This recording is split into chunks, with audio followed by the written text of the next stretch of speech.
Hello and welcome guys to my new video. দেখুন আজকে আরেকটা সুন্দর রেসিপি নিয়ে আপনাদের হাজির হলাম। এটা সম্পূর্ণ নিরামিষ রেসিপি। আশা করি এটা যে কোনো দিনেই খাওয়া যাবে, সবসময় মানে একদমই নিরামিষ এটা। আর দেখুন কি বানাচ্ছি। এটা আমি প্রথমে নিয়েছি মাশরুমগুলো আগে ছোটো ছোটো করে কেটে নিয়েছি, আর দুপালা সর্ষের তেল দিলাম, তার মধ্যে 5 ফোড়নটা দিয়ে দিলাম। দিয়ে ফোড়নটা হওয়া অবধি অপেক্ষা করবো। তারপর হয়ে গেলে আমি মাশরুমগুলোকে দিয়ে দেবো। এটা একটু তেলেতে নাড়াচাড়া করে নেবো।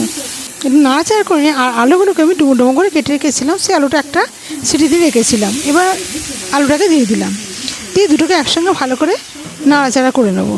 নাড়াচাড়া করে নিয়ে তারপরে মেখে দেবো একটু নুন আর হলুদ দিয়ে, এটাকে এবার মিশিয়ে নিয়ে নাড়াচাড়া করে নেবো। তারপর আমি পেস্টটা দিয়ে দেবো। পেস্ট বলতে পোস্ত, টমেটো, কাঁচা লঙ্কা, এই পেস্টটা দিয়ে এবার ভালো করে মিশিয়ে নাড়াচাড়া করে নেবো। এবার একটুখানি কষে নিতে হবে, তাহলে কী হবে, তরকারির স্বাদটা দ্বিগুণ হয়। তা যাই হোক, এবার একটু কষে নেবো।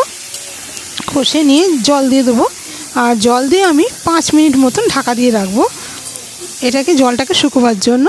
আর আলুগুলোও ভালোভাবে সেদ্ধ হয়ে যাবে, মাশরুমগুলোও সেদ্ধ হয়ে যাবে। তা দিয়ে আমি এবার জলটা দিয়ে দেবো। এই যে পোস্তটা দেখছেন, এই পোস্ত বাটাটার মধ্যে যা যা বললাম তাই দিয়েছি। এবার এটাই আমি দিয়ে দেবো। দিয়ে তারপর আমি ভালো করে এটা একটু কষে নেবো। কষে নিয়ে জল দিয়ে দেবো। আমি 4 চামচ বড় চামচের পোস্ত দিয়েছি, দিয়ে ভালো করে কষে নিলাম। এবার আমি জল দিয়ে দেবো। এবার জল দিয়ে খানিকক্ষণ ফুটতে দেবো। আর এতে কিছু আমি মশলা ব্যবহার করব না। আজকে আমার রেসিপি ছিল মাশরুম আলুর পোস্ত। আশা করি রেসিপিটা আপনাদের ভালো লাগবে।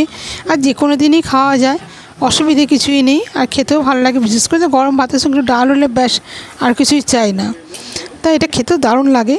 তা দেখুন, আপনাদের যদি এই রেসিপিটা ভালো লেগে থাকে তাহলে অবশ্যই আমার চ্যানেলটাকে সাবস্ক্রাইব করবেন, আমার পাশে থাকবেন, লাইক কমেন্ট করতে ভুলবেন না।